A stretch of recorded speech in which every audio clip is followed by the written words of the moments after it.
host a Zoom session, I would highly recommend that you do so on a computer instead of a tablet or a smart device. That would be my first recommendation. Just it's kind of easier for you to access the features on a computer, I find, on a web browser than you are on a smart device.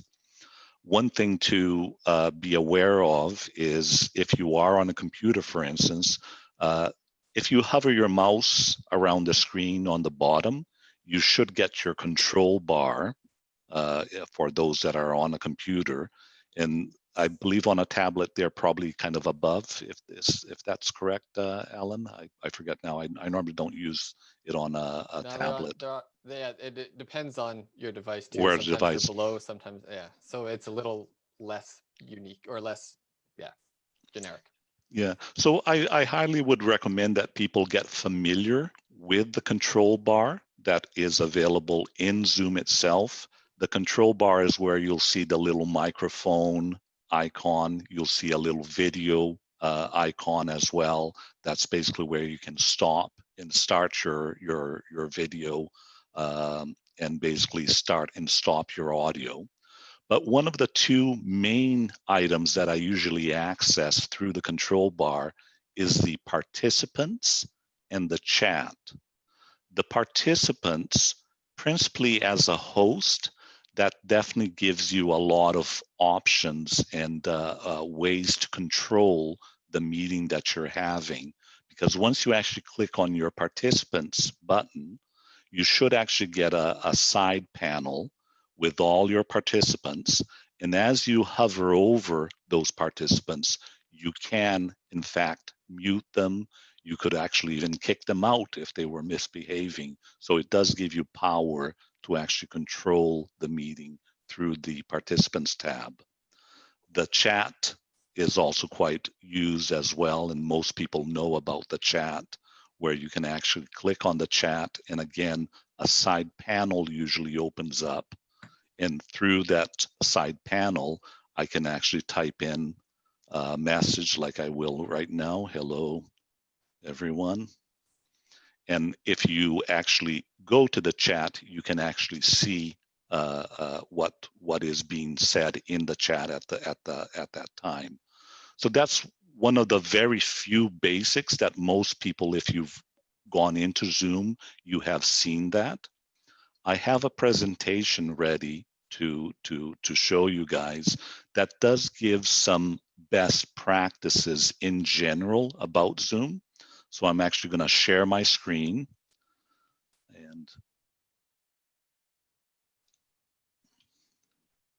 and you should start seeing my screen right now, hopefully.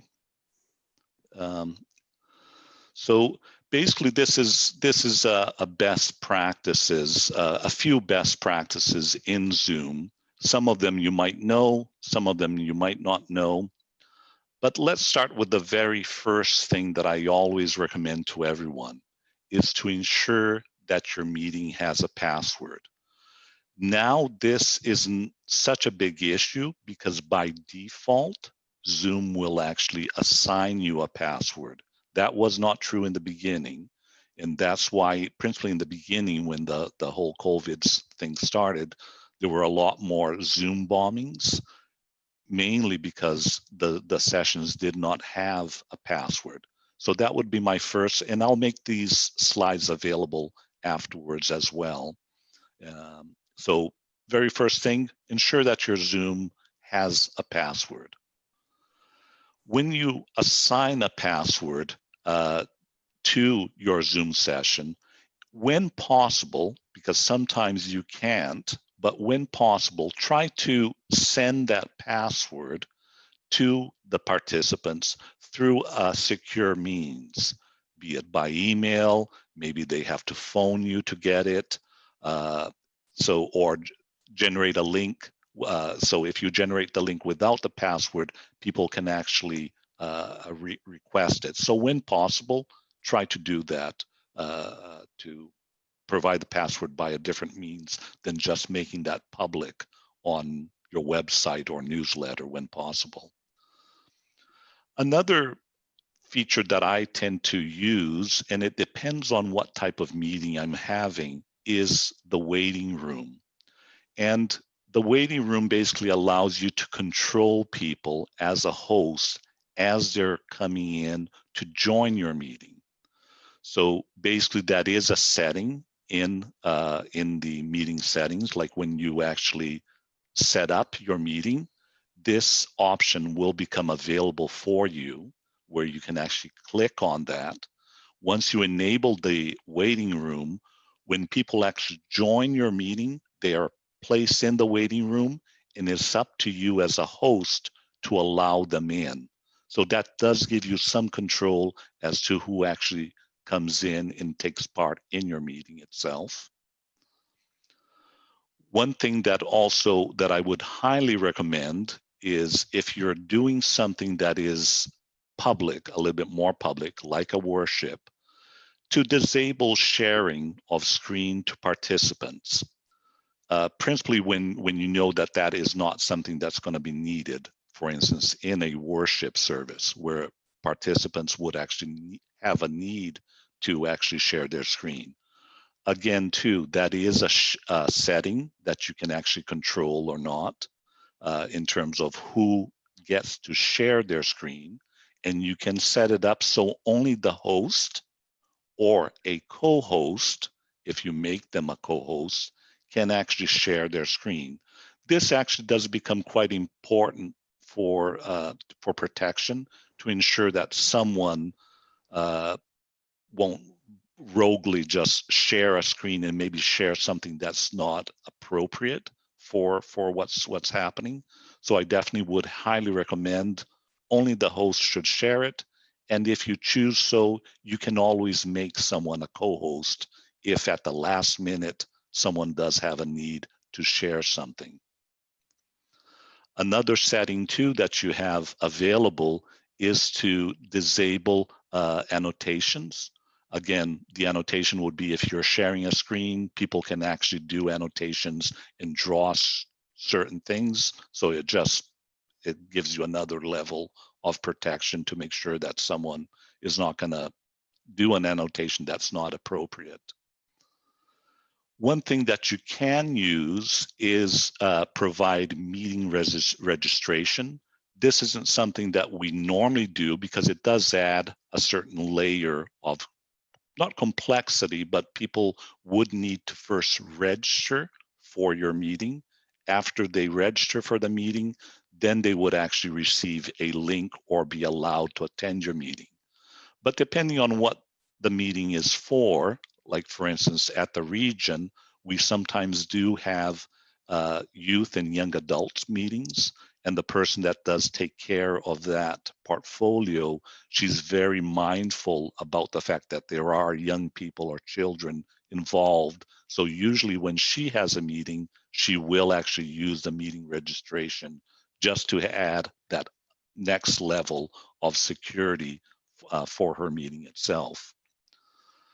When and of course, yeah, I'm not saying that you should do all these things, because suddenly you could actually create a platform that has no interaction whatsoever. And sometimes the beauty of having a Zoom meeting or having people gather is so that they can actually exchange ideas. But again, if you are aware that maybe the chat is not going to be something that you're going to use in your meeting, the chat feature, there is a way for you to actually disable those features beforehand, if that was something that you wanted to do, or you knew that was not going to be needed in the meeting that you're hosting. And always remember as well that as a host, or anyone that you make a co-host, you do have certain privileges, or you do have certain powers. As I was saying, if you bring up the participants tab, so if you go to your control bar, click on participants, you get that little side window. You can actually hover over people that are participating in your meeting, and you can actually stop their video. You can actually remove them from from the meeting itself. So be always mindful that you have that power. One thing that I usually find is if you're going to have a meeting, sometimes as the host, you're focusing on presenting, you're focusing on kind of delivering the message. It's always nice to have a co-host, someone that you do trust, that comes into the meeting as well, joins, and then through the participants tab, you can sort of highlight their name and make them a co-host, even though you don't see that option here on this screen grab that I have in my slide. But being a co-host is one of the options that you actually would be able to have. And then as a co-host, that other person could be monitoring things like people that might be talking while worship is happening, and maybe they should be muted. If needed, they could actually be removed out of the meeting completely. So it is something that it is quite useful, and just remember that you have that power. So Mauricio, if you don't mind if I just throw this in, but I'm also a 4-H leader in our community, and we're having a 4-H meeting online, and one of the so the general leader was leading, and I was doing the co-host job of keeping tabs of things, and so we had one girl who's actually the daughter of the general leader, and she decided to use her background but she put a picture of her good friend who's also in 4-H with sticking her tongue out, but she would and so she put her head so it would be kind of there, and then she keep moving, and then she keep moving back and forth, so then all the other kids are like going and then she'd put up another picture like that, and she'd have funny hats and whatever that was happening. And so, and I was concentrating on the music on the meeting, and I didn't notice it for a bit, and then what is she doing? And then I could just go over to her face, the little square with her, and then and I had all these options, and I could turn off her video. So it turned out that her mom kept muting herself and yelling upstairs for her to stop doing what she was doing, and her mother was quite relieved that I stop this. But so that's kind of so using that back screen is one thing that that Zoom bombers have used. But anyway, it was kind of a funny story, but also I was relieved that I knew Zoom enough that I could be a step ahead of her. No, that's very good. That's very good. No, it definitely is something that I highly recommend if you're going to have a worship or anything like that. Have at least a co-host, if not even more people that might actually be helping you to just kind of manage the session. Since as a presenter, sometimes you just can't do everything at once, and you can easily make anyone a co-host by just going into the participants tab, going over their name, and then one of the options that you would have would be make co-host. And then as a co-host, they also have certain privileges to be able to mute or share their screen or do other things as needed. And I'm just going to throw in here quick too, Mauricio, that like Shelley was saying, and when you find the people's faces, if you hover over their faces, you get a 3-dot thing as well. And that gives you the same menu as if you find their name in the participant list. Correct. And so sometimes it's easier to find the face and click the 3 dots and get that menu than it is to find them on the list. But sometimes the list is better because it's jumping around a little less than faces. And so it's just sometimes nice to have both options. Very true. Very true. Yeah, thanks for pointing that out, actually. I tend to do through the participants, but it's just habit, but definitely the 3 dots work as well. Zoom does have another product, which is another layer called Zoom Webinar, that does give more security if you actually really need it. It really is tailored for larger groups, and basically it sort of allows more of a strict interaction between participants and hosts. Again, I, I'm I don't have the objective to get too into the Zoom webinar, but it is a service that is available. At least you should be aware that there is a service that is catered to large groups, and it does have more restrictions in place or more controls if you need that. Of course, it costs more, but it is available. Now, this setting here is quite important as well for you to be aware of if you're doing worship, is the fact that there is a setting in Zoom, I'm showing the setting there on my slide, that allows you to give permission for your participants to select original sound. What that means is, what does the original sound mean is, suppose if there's someone that's going to be singing they're going to be singing. Maybe because of the way that they sing or their equipment or whatnot, Zoom by default will try to do some noise cancellation. So basically your voice or your spoken voice is basically what they're sort of aiming for. So when you don't have that setting active, if people are singing, or if they have some sort of an echo machine or it can actually sound like gobbledygook. It won't sound very good at all for the other participants that are hearing that.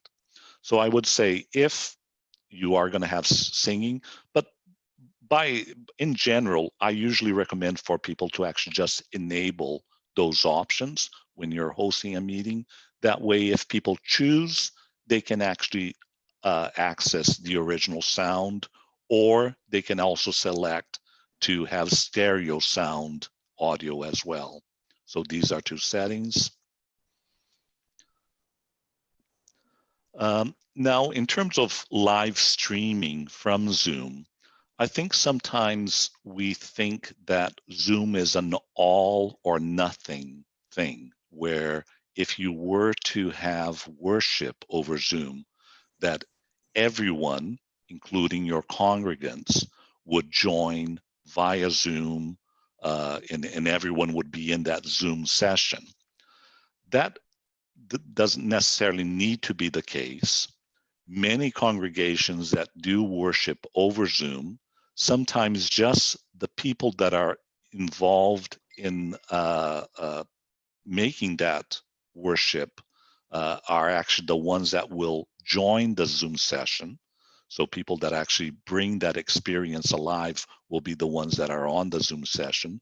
Meanwhile, the rest of the congregation are actually watching that through a live stream from Zoom. So Zoom can actually live stream to YouTube and to Facebook as well.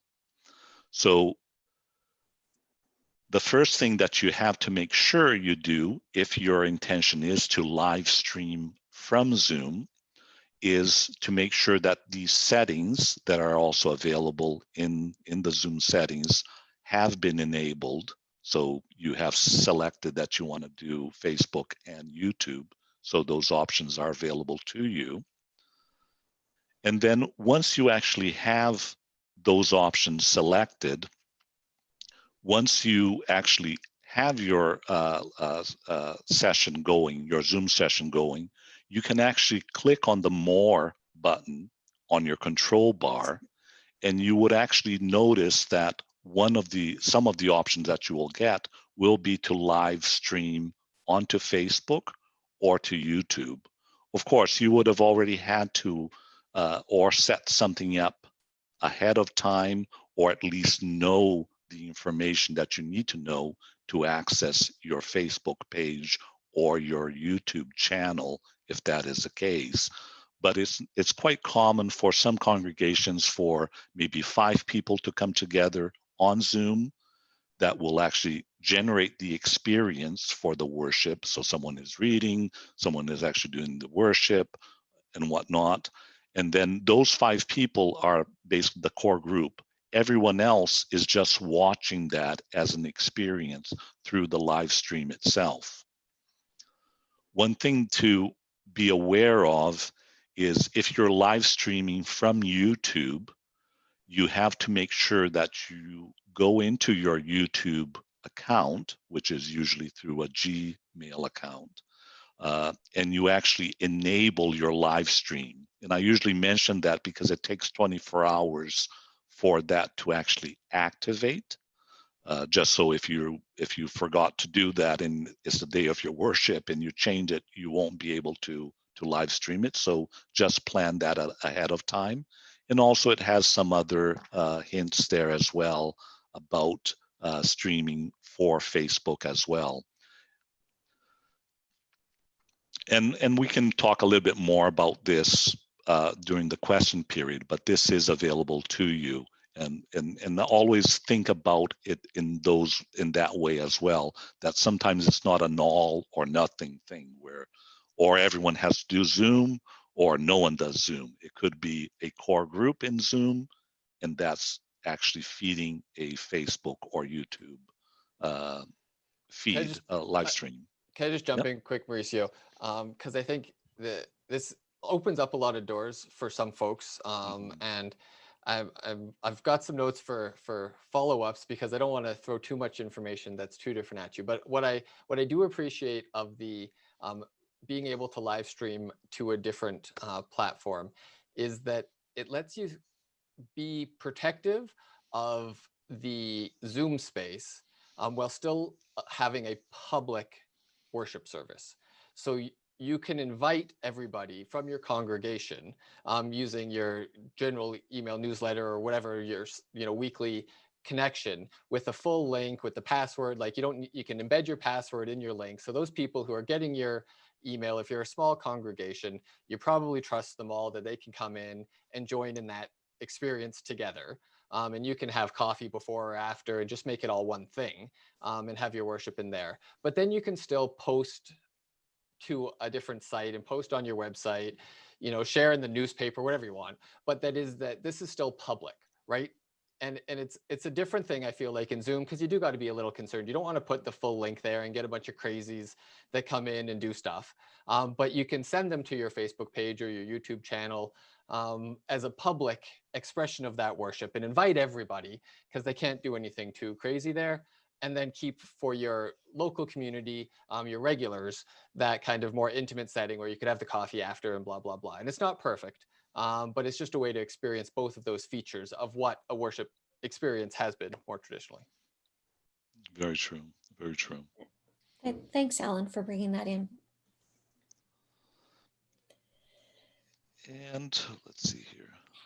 Yeah, so I just also wanted to mention, like, there was one case, a case study that I participated in very recently, where in Pacific Mountain region, they wanted to do a worship for ministry personnel at Queens Avenue United. And they did not have, Queens Avenue United did not have any equipment whatsoever to do a live worship using Zoom. So this is just kind of to give you an idea what we did to bring that experience from with a congregation that didn't have anything at all.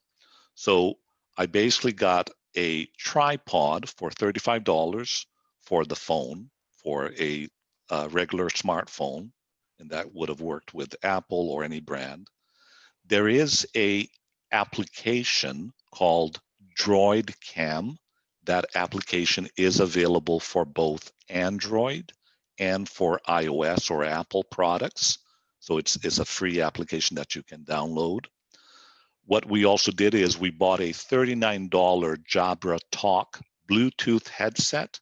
These are those little headsets that go in your ear, so they're not kind of across. So the minister involved in the worship didn't have to wear something bulky. They could just have this very nicely in the ear microphone and headset. And we basically use a smartphone as the camera.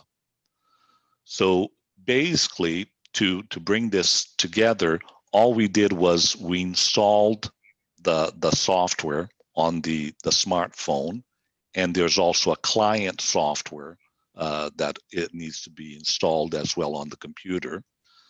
These are not difficult to do. They're pretty straightforward to do.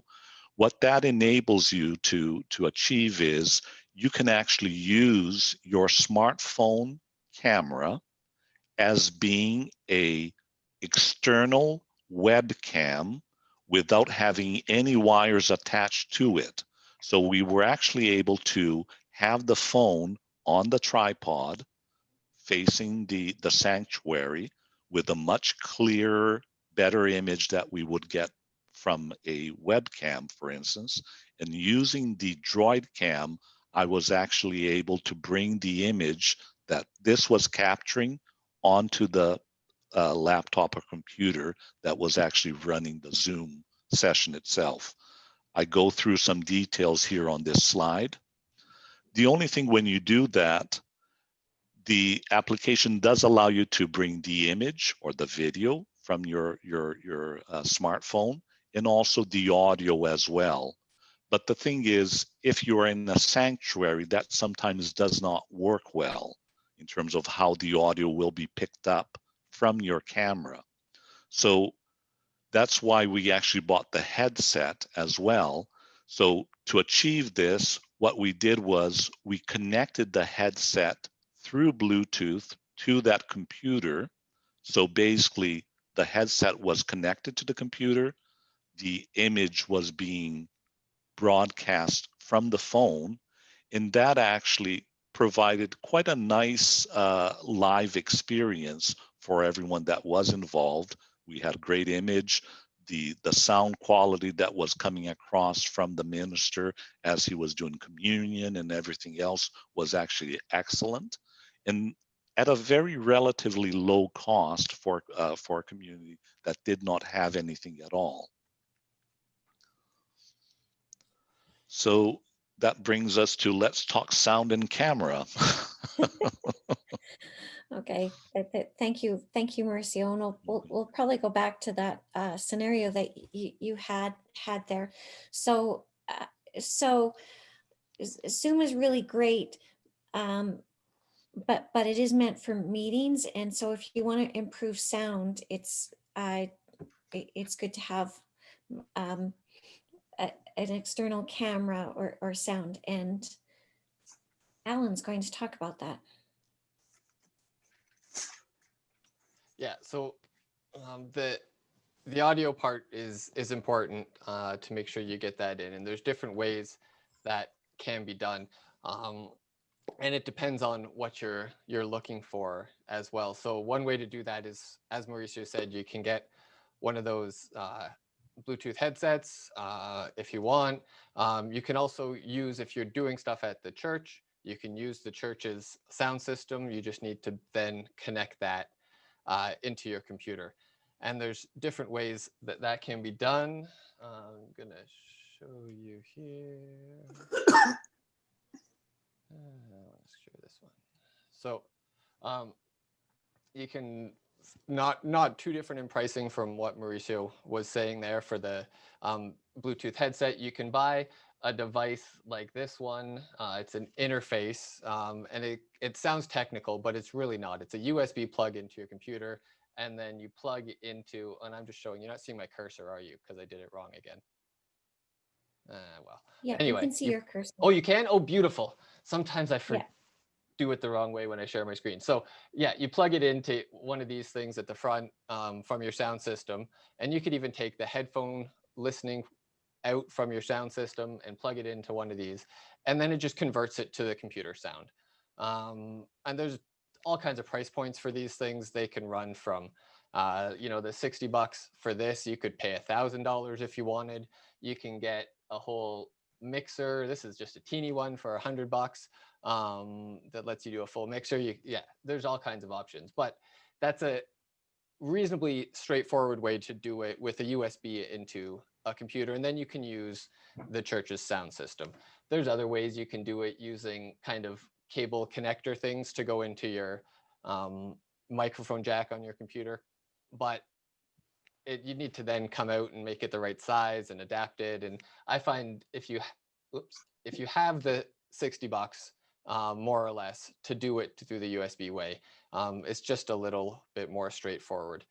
But audio is just so important to have people's experience. The video is important, you know, it's good to see stuff, but if you're really far away, people aren't going to stop watching necessarily because, you know, you're small on their screen. But if they can't hear you very well, or if you're cutting out all the time, then that can be more frustrating. And doing it kind of using the church's sound system, if you're doing stuff at the church, then it can be nice because sometimes there's microphones that can pick up the piano or the organ or the other instruments as well. You might be used to amplifying those in some way, and then you can bring those in. And you just want to remember to have that original sound, because as Mauricio was saying, it's if your piano's playing and it kind of gets quieter for part of the note, then Zoom's going to be cutting that off because it thinks it's background noise. And so you want to be able to hear the whole thing. So you need to have that original sound enabled, and you need to turn it on whatever computer is taking the sound. And so all of you should be able to see in the upper left-hand side, close to where it says the recording is happening, a thing that says turn on original sound. And that's what you want to click if you want that original sound. And most of the time, you don't, because you want Zoom to amplify your voice and cut out the background stuff so that we're not hearing it. So that's why it doesn't turn it on automatically all the time, but you can click it and turn it on. And I have to do this. We do our church worship through Zoom, and I got to turn that on. And sometimes I forget. And people say they can't hear the piano very well during the welcome music. And I'd be like, oh, again. And then I click and I turn it on. And it's not the end of the world. And sometimes it takes a minute, but it turns itself on. And that just, it's a nice, it's an important feature to make sure that the piano is not cutting in and out, or if somebody talks a little quieter, that they don't get cut off. And sometimes that can happen when we're using different systems as well. So there's a few different ways you can do it. You can do it with, you know, little adapter cables. You could do it with just straight microphones. You know, you could take potentially a wireless microphone from the church home if you wanted to do it. You could use the built-in one on the device. I'm using a little microphone here that I plug in externally into my computer just using a cable. Because when I'm doing a presentation, I want to sound a little bit nicer. And sometimes I find that my built-in one on my webcam, my voice doesn't sound as pretty as it might otherwise. And it's so important that I sound good sometimes. So I like to have the option. Plus I just own the stuff because I'm geeky and do it anyway. Yeah, so that's some basic audio stuff. I don't want to get into too many details, and there's so many different case studies. So if there's questions later, I'm happy to answer more audio questions. But yeah, getting kind of that device, if you got the $60, the cables to adapt, you know, kind of run you $20. So you're kind of, it's not that much more, but it does make it a little bit simpler.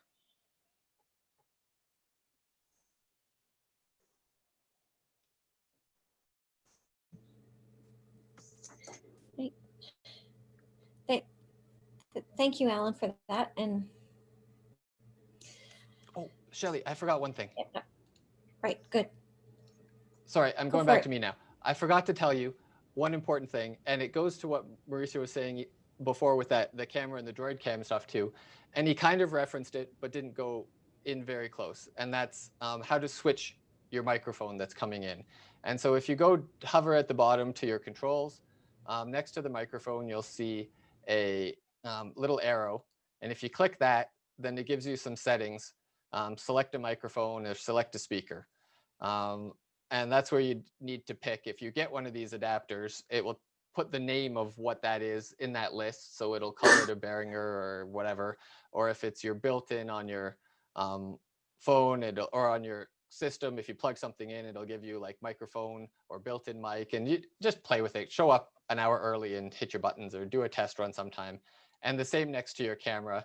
If you click the little arrow, if you have multiple cameras, it'll give you different options. So I turned on that Droid Cam thing for Mauricio, and so I can switch and show you that version 2. Oops, you're upside down. But this is like my cell phone showing you yourselves on the screen. And I just switched my camera, and you can switch back and forth pretty simply.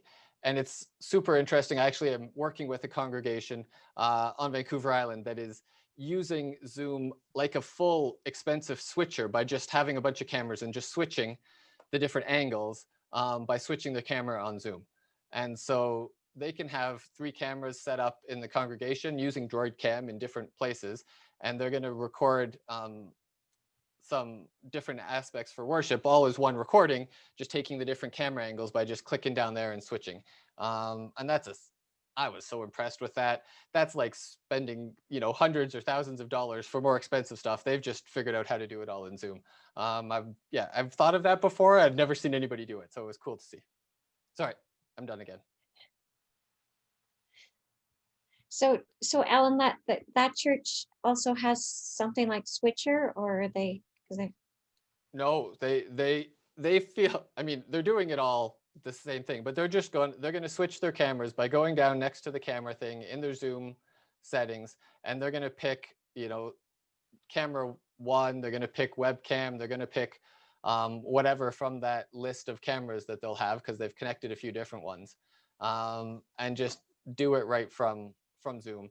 And they're going to be able to switch the camera angles for the people during worship, all within Zoom. And now that's multi-step ahead, but it's just super interesting to know that you can do it all from the same platform without having to spend hundreds of dollars on other equipment. okay. And if anybody wanted to go and snoop what they're doing on Facebook or YouTube, what's that church's name? It's Esquimalt United, and they worship with Zoom. And I'm imagining that you need to get the link from their weekly thing, because I don't think they go to Facebook, because they feel like they don't know too much, even though they're They know adding a lot. steps Okay. as they go, and they know a lot, but they've taken it a step at a time. And that's one of the nice things and the important things to remember is we're going to tell you a whole slew of stuff and forget most of it, and that's fine. Start at what you remember and just build. Once you get comfortable with one thing, that's when you figure out, okay, now I want to try this next thing, and then you want to try the next thing. And the only reason, one of the main reasons it's worth spewing it all is because you know that, oh, there was this other thing I can do, and I want to try that. I'm going to Google it, or I'm going to ask Shelly or whatever, because you know that that's an option. But if we didn't spew a bunch of stuff that you might forget now, you wouldn't know that you should think about it for later. Okay. Thank you, Alan. And Alan is right that when mistakes happen or something goes wrong, it's not the end of the world. That the big thing is to just get in and try these new things, and to go at your speed, and also be pushing ourselves to learning more, so that we can do. And inevitably something will go wrong, but that's okay. We learn from those things. And just to build upon that as well, as Alan was saying, in terms of trying things, I also think that Zoom is quite a nice platform even to produce your recording, even if you're not at the level where you actually can or are able to do a live stream from Zoom. But there's nothing that shouldn't stop you from gathering the core people that produce your worship experience and using Zoom as a platform where that's going to be recorded. And then you could actually make that recording available through different means, Facebook or whatnot. Okay. No, that's a really good point. Marcio, thank you for that. I think Rita had her hand up quickly there. I just have a question for both of you, and that is for the participants, for people that are coming to worship on Zoom, are there settings or things that they could keep in mind so it becomes a better experience for them? You've talked a lot about the worship leadership, but the people coming in, they're just brand new to Zoom. They just finally, been able to be brave enough to click that link. So they're at the basic level. Okay, so are there some things that you would recommend for those people, for their settings or anything else like that? I would say have fun with the chat. that it gives you an opportunity to so we're used to going to church and just listening to the people up front, but the chat function actually gives you a chance to interact with what's being said. Like you can be adding an amen there, or am I ever glad Rita's bringing that up, because I've seen that in the news and it's really bothering me. And but so and even to being like we miss being able to hug people, but it gives us a chance to say, I'm so glad to see your faces. Like Yeah, we're doing that, but I just wondered if there were other settings. Like for instance, people that are coming in to worship, they really want to have a virtual background like the host does. How do you do that? How do you tell them to set that up for themselves when they come to worship? Okay, so Or can they? my virtual background is so we didn't put the setting on. So my virtual background is my for my daughter's going to be in a pageant, and so they were recording on Saturday, and so she used my computer, and they had to use this background. But if you go down on the bottom of the screen where it says where your video camera is, and right on the right hand side there's an arrow there, and it says choose virtual background there. So hit on choose virtual background, and so they may offer, I no longer have them in my settings, but Zoom offers some settings that you can just put up as the different option. But just under where your picture is, if you hit that, there's a plus sign, and you can go add image or video. So you can actually choose an image from your computer and put it in your background there. So that's for anyone, not necessarily the host or the co-host? Yeah, so anybody that's that? part of a Zoom meeting, that the only thing with this is that's so that this method is one method that the Zoom bombers have used, is so they can put something that's offensive on their screen, and then they just walk out of the screen, and they can be using that. So it's something to be aware of, but really if you're the host, then you can just hover over that person and stop their video, like I did with that young girl who was having fun in 4-H, and I ruined her fun. So. Yeah, and what I also would add, Rita, is I'm not sure if there's settings that you can actually provide them, but what I would actually recommend is maybe have a 10-15 minute gathering time where you could actually put that out to people and have some basic instructions Okay, that's a good suggestion. about the participants and the chat, principally the chat, for instance, just so people can actually gather and have that little coffee time like they normally would do if they are coming for service, and be something where, oh, let's everyone go into the chat right now and just practice that. And because unfortunately it is something that people need to practice a bit. Yeah, we need to start doing that where we gather and chat and visit before worship, but that's a good suggestion, is to just have a little tutorial. Yeah, and have fun with it, and try to have fun with it. Yeah,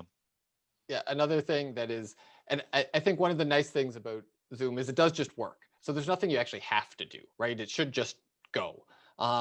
We find it really interesting that so you can, as Shelley did at one point, spotlight people, which then makes them kind of center and changes it to speaker view so that whoever's talking is kind of big and everybody's smaller at the top. Or if you're on a mobile device, you can't see anybody else at all. And we have some people who always want to see it on the grid view. So you can switch it to a gallery view where you see everybody's different faces. And so going through those settings, I think, can help people a lot. And so to go up to the view option on a computer and pick speaker view or gallery view is a setting that people will find useful. And if you're on a mobile, you just have to keep swiping sideways to find stuff. And it's kind of annoying, but it works still. You can still see people.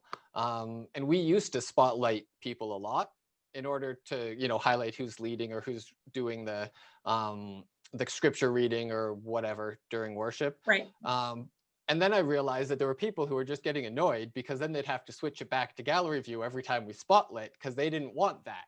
And so I've stopped doing that so that if folks want it that way, so I'll do it once at the beginning. So it switches it so that if people want it that way and they don't know how to switch it themselves, it takes it to that speaker view. And then I'd turn it off. And if people want to go back to gallery, they can do that. Or if they want to leave it on the speaker view, they can do that. Because it's a different experience either way. And there's pluses and minuses and people who prefer one or the other. So we'll start again on this Sunday. We'll start that little tutorial thing. We've been using, because for our Zoom worship, our building is closed. So so Zoom worship is basically from our kitchen tables. and we've found that YouTube has been a great source for the music and very easy to share a screen. Having it set up ahead of time. So I've appreciated that aspect of Zoom. Yeah, no, and that's great. And it is good. And you've obviously figured out you want to be clicking the use a video and the share sound part while you're sharing your screen to play the music, which is important because if you forget to share the sound, it's not quite as good of an experience for people. And it happens and it's fine. And we found that just start again. Yeah. Alan, can you go back to what you just said? Absolutely. About clicking to share the video and the sound. And so we have it on now so that y'all are able to share your screen if you wanted. Now don't, but you can go down on your computer and click the share screen button and it will pop up and you'll see what your options are. And you'll see that you can share a whiteboard, you can share individual windows you might have open, or potentially, I don't think we have the setting on this one. So if the setting's enabled, then you could just share your desktop. And then at the bottom, it says share computer sound, optimize screen sharing for video clip. And you want to tick those before you click the share button when you're going to be sharing a video. Now don't share a video, don't share anything, but it lets you see that that's what you would have to do to optimize for the video and to share your sound. And it's not hard to do, but it's easy to forget, especially if you're like, oh, what am I doing next? And trying to remember, and it's easy to forget to click that sound button or click the optimize the video button. And if you forget the optimized video, it's not as bad. If you forget the sound, it's not so good. The optimized video just helps keep the audio and video in sync. So it works hard. It uses a little more computer juice and tries to keep those things in sync better. And before Zoom had that option, the audio would just, be totally different than the video. And it was fine, but they were just really out of sync.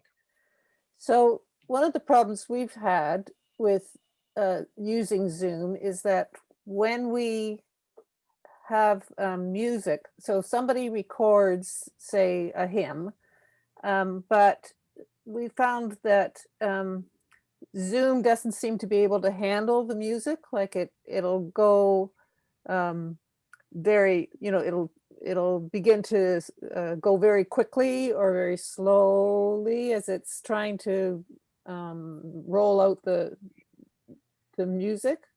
Do you know what I mean? I understand the words that you're saying. It's not a thing I've experienced tons, but I can totally see it happening.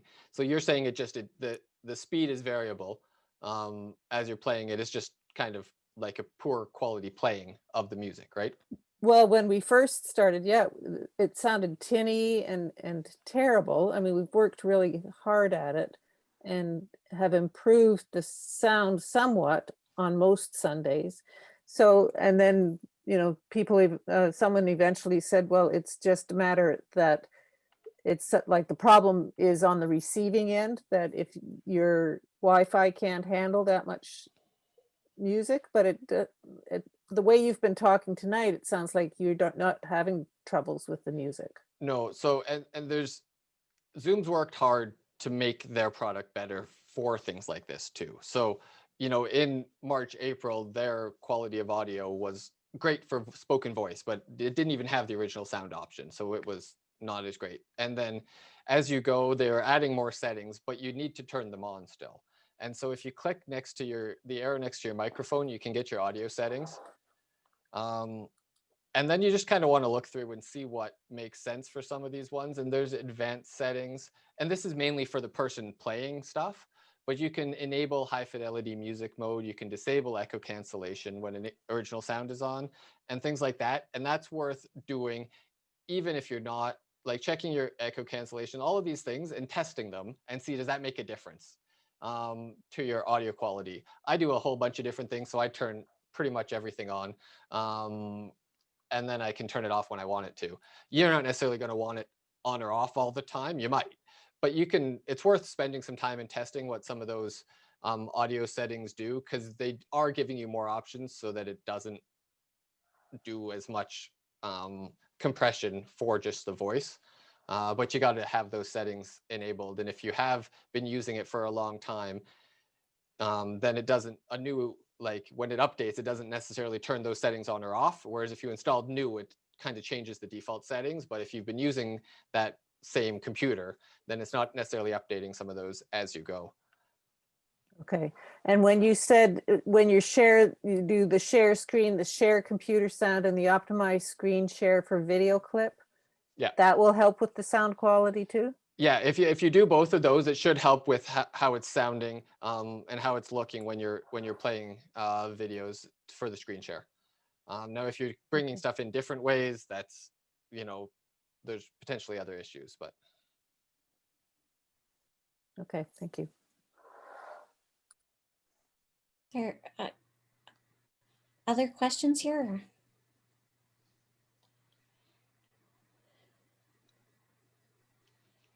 Just a suggestion that I had heard from a podcast on related to other technical things that I do, but it sounds like that there are settings that you need to change at different times in your worship service. So when you plan out your worship service, so for whoever is helping co-host, you might want to also be jotting down in your order of service, turn on such and such setting, turn off such and such setting as you go along, and that might help. I know there's some things that I do, even in putting out the newsletter, that I have to kind of keep a list of things that I need to remember to do, because so much is happening as you're going.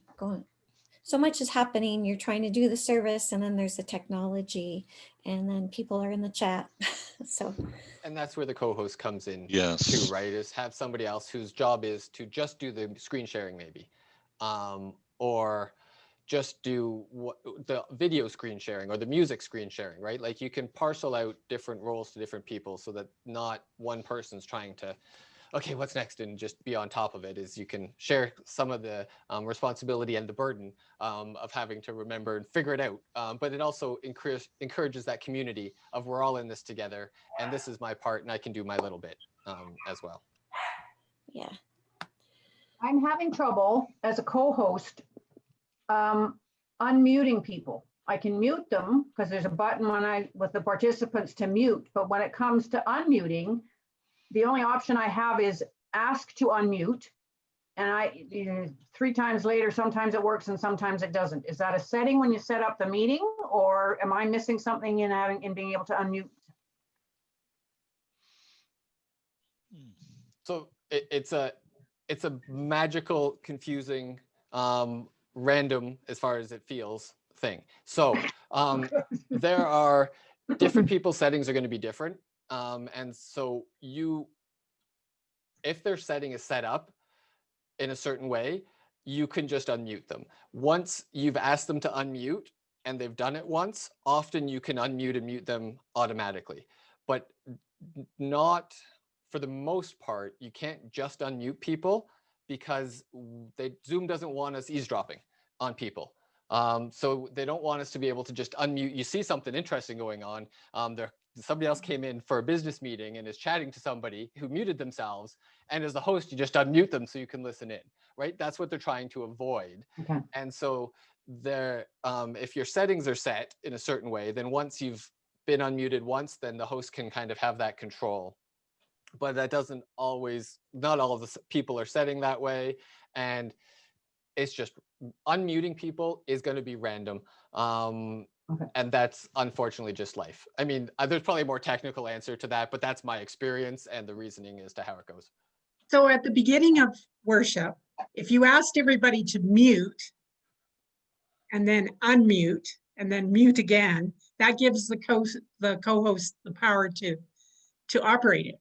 If you'd have to ask them one at a time, like One at ask a to time. you'd have to go to like, because Oh, if so you're you can't muted, I just can do go it next all to as you a and say, group. ask to Okay. unmute.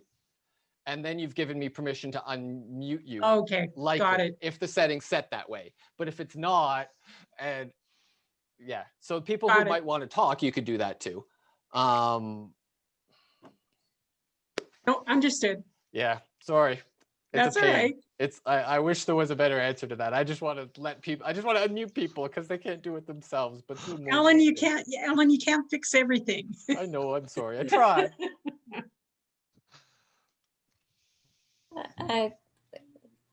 Ellen, Christine's got a question in the chat there.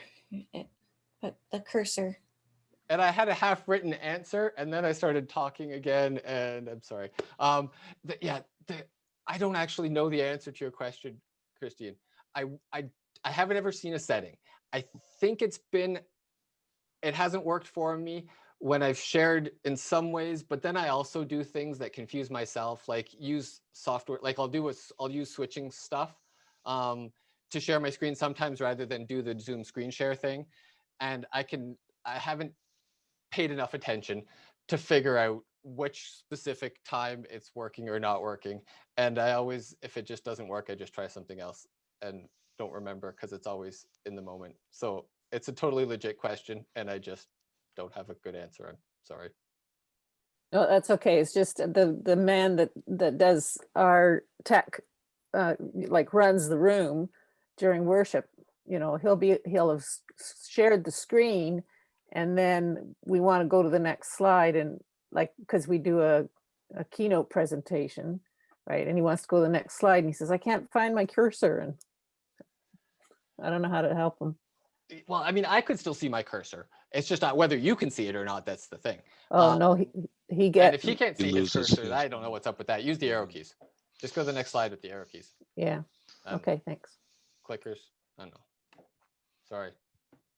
So just there on mobile devices and Zoom. So I've mostly used Zoom on my laptop and could do all sorts of things, but then my laptop had to be repaired, so I was using my iPad, and I didn't have much functionality with that. So it seems like some people are also experiencing that if they're using your iPad, not as much functionality. Yeah, and especially when it comes to backgrounds, it's just how much processing power. Some computers can't even do the virtual background thing. It'll just say your computer doesn't have enough juice. And some people, it'll be a better quality of virtual background than others.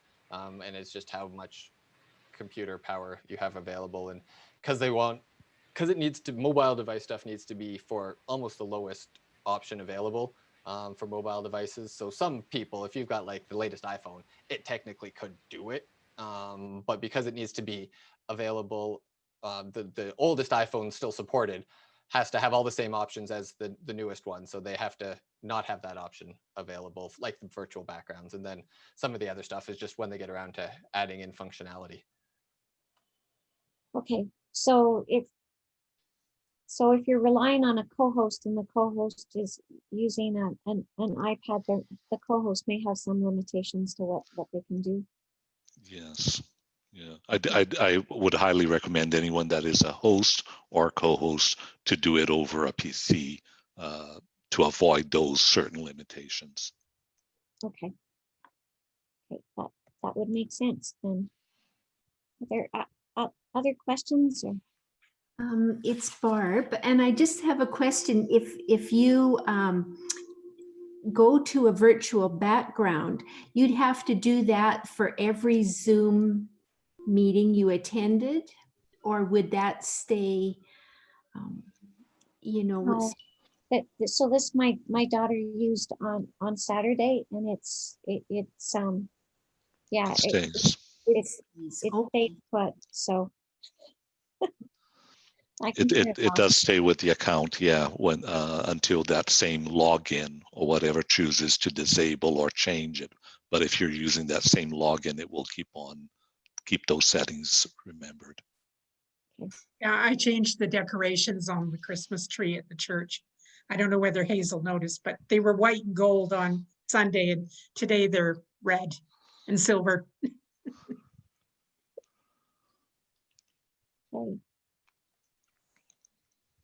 So the other area that you wanted to talk about was going live on Facebook. So Mercy, if we could move to those slides there. Oh, okay, just a second.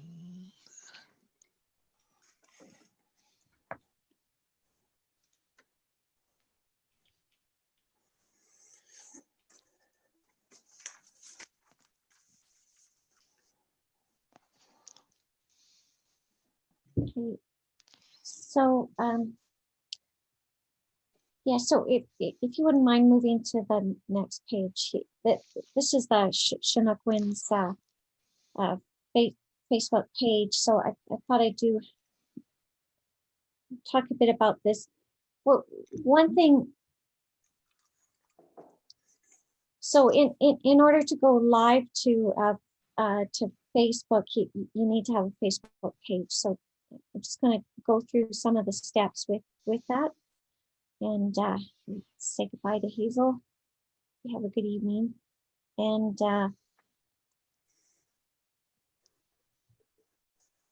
so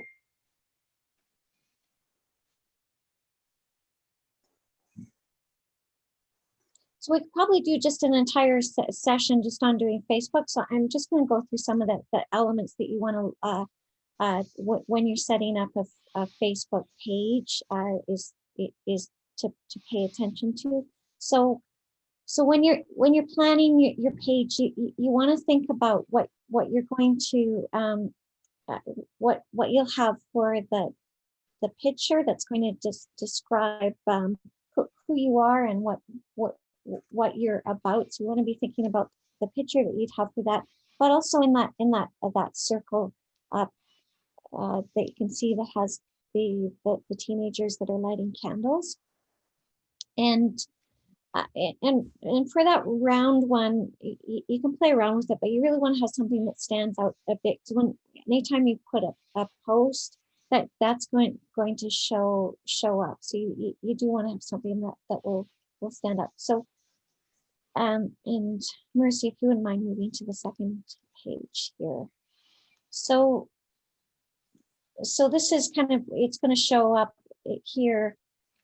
This is some of the information that they're going to, when you set up your page, they're going to want to know what your address is, a short summary, and your website, and how people can contact you. There'll be other information they want. And if you can move to the fourth page. So up at the top is the Facebook. That's the link to go to start creating a page, and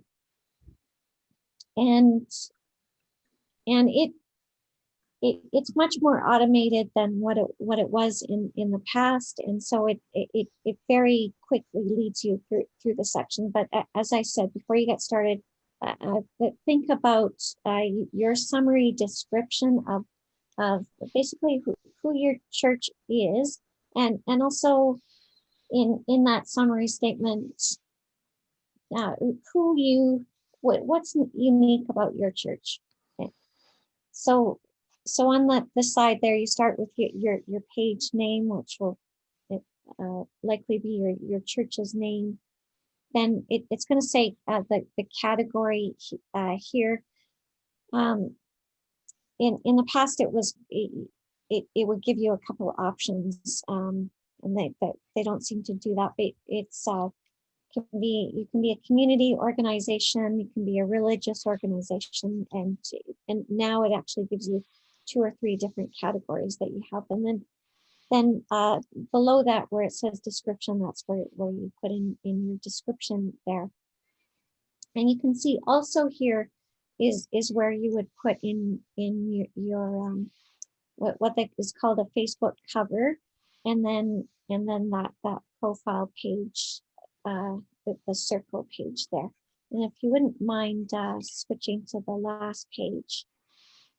So what I would suggest is that you use a free account in something called canva.com, and that helps you make your pictures so that they, or your artwork, so it will fit into Facebook or into YouTube, and they have different categories. So this picture here is actually the cover for St. Andrews, Calgary, and in talking with the minister, we wanted to have something that would have a bunch of pictures of people that just by that panel would give a sense of what the congregation and the wider ministries were about. So so that's it.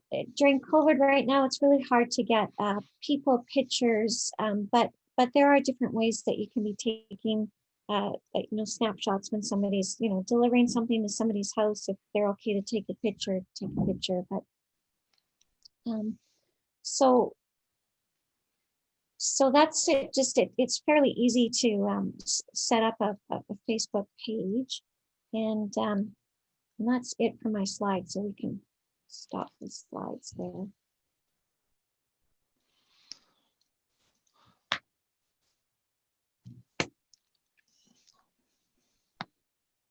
So I did check, and I realized that some of you have Facebook pages, and some of you don't. Didsbury, you have one for the thrift store. That's correct. I know just a little bit about Facebook, but I do know we have a couple of Facebook pages. I'll have to look into them and just see what they're about.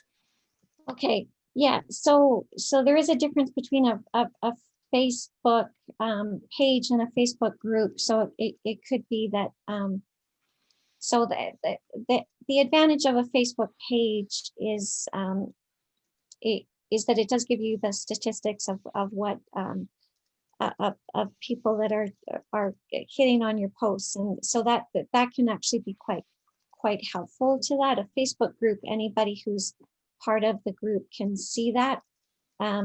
Some churches have set up private Facebook groups, which might be okay, say if you're doing a special study, but for the most part, we're a public organization, and you really want other people to see what you're doing. So I would always suggest make it a public group where everyone can see what's there. With just a kind of a story of related to the Chinook's regional meeting and live streaming. So we had the regional meeting in September, and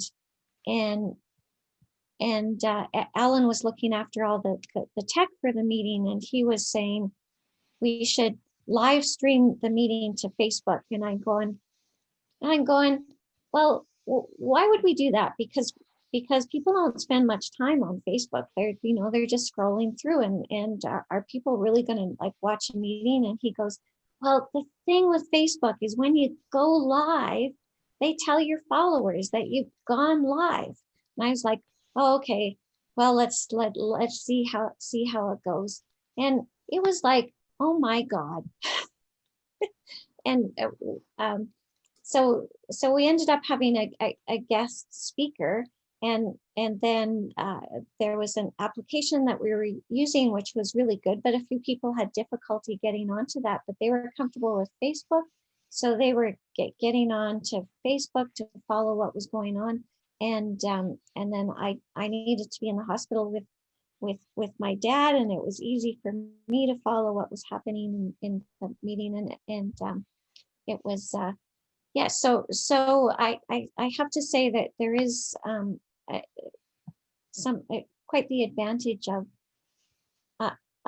going live to Facebook. One thing to consider when with Zoom and the function is to having somebody, your co-host, is looking after the chat, so that you're catching things in the chat. But also, if you are live streaming to Facebook and to YouTube, is to make sure that you also have people that are keeping track of the comments there and interacting with people, so that there may be questions about your service or what you're offering, and just even somebody that's greeting people as they show up can be quite good. One thing I wanted to say in terms of your outward communication and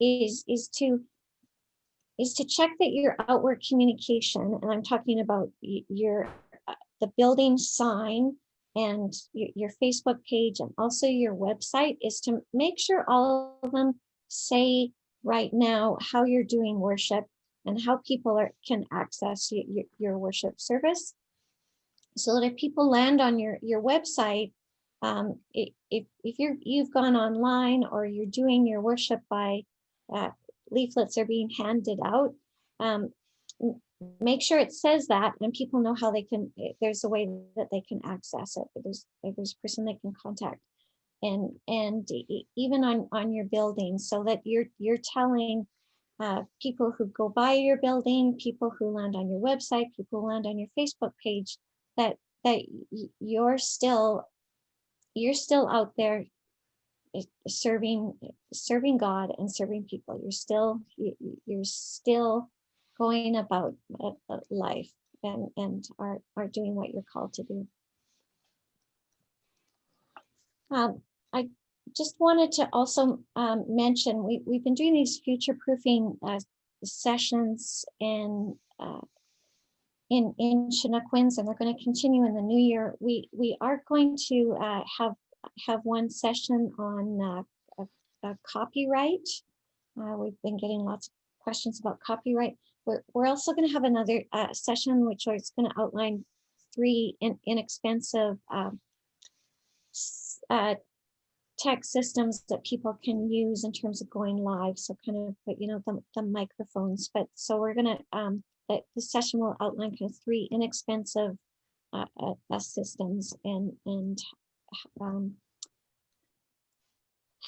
we'll highlight one church that's using that system and another church that's using a different system. So that's coming up in the new year. So are there any other questions?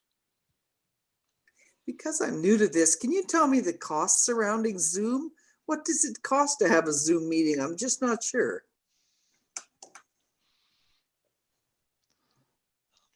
I forget now the prices, but they're basically there's different tiers of Zoom subscription.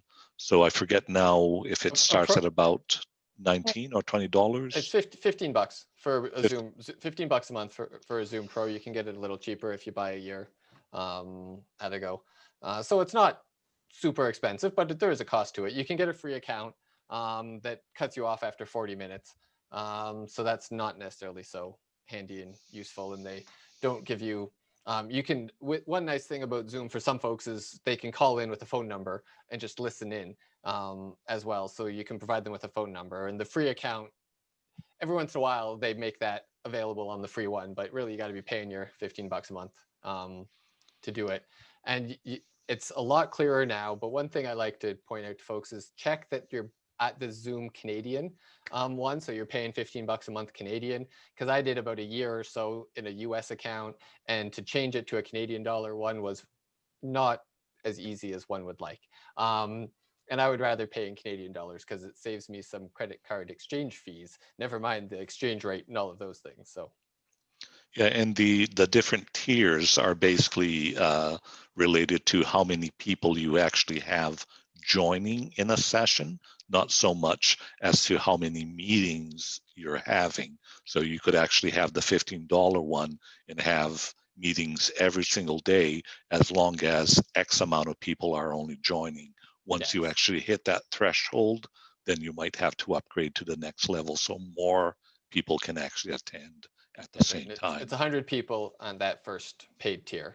So for a lot of folks, that'll be fine. And it is a thing, if you're wanting more people in for a meeting, that's one thing. If it's a worship thing, then that, if you're starting to hit 70, 80 people, you know, that's when you're going to be looking at, maybe I should be having some folks joining us in on different platforms, you know, sending that live stream to Facebook or YouTube or whatever might be a way to do that. So At Balzac, the Sunday school and youth group each have a free account.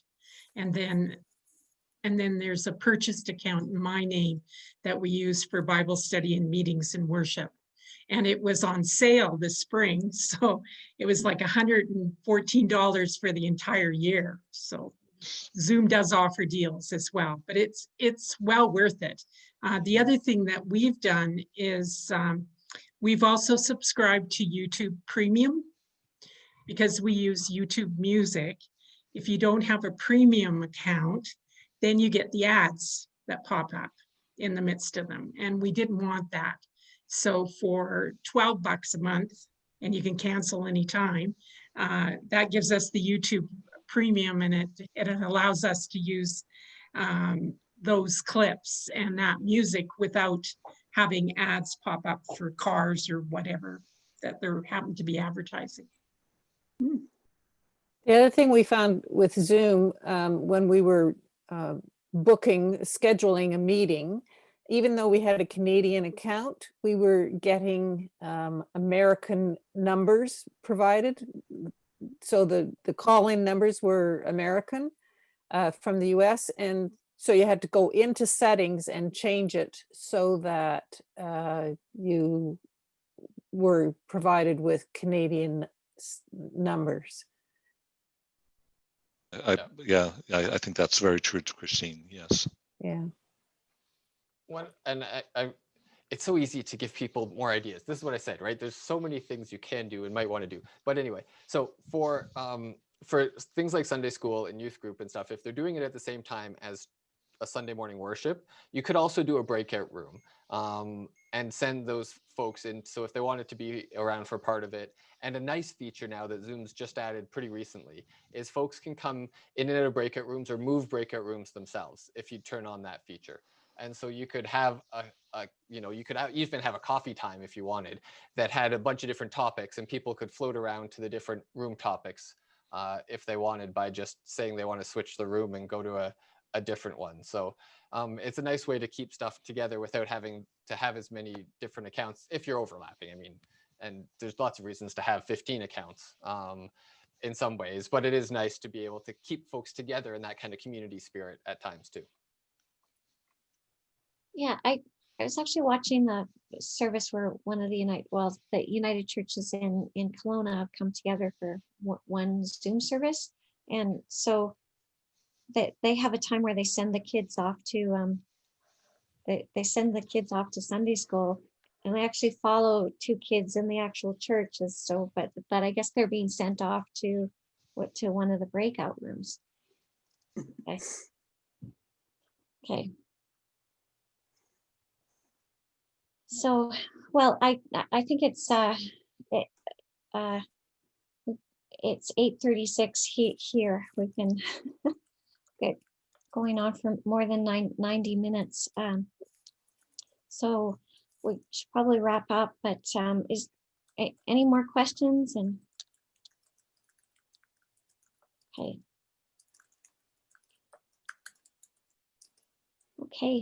Well, really thank you all for coming tonight, and thank you for Christine for asking about this, and that we could come together like this, and also thank you to Mauricio and Alan, and don't be shy of sending an email or question. Everyone has questions all the time, so feel free to use that resource as well. Well, thank you. There's been lots of information. I sure agree. It was real good. Yes, thank you for organizing this, Shelley, and for Mauricio and Alan for your time tonight. It's been good. It gets overwhelming, all the things you need to learn. So I'm glad it's been recorded, and that we'll get a chance to go back and digest it. Yeah, and just work one thing at a time, as you said, Alan. Just rather than try and remember everything. Okay, well, thank you all tonight, and may you all sleep well. Thank you. Thank you. Shelley. Thank you. Good night. Night.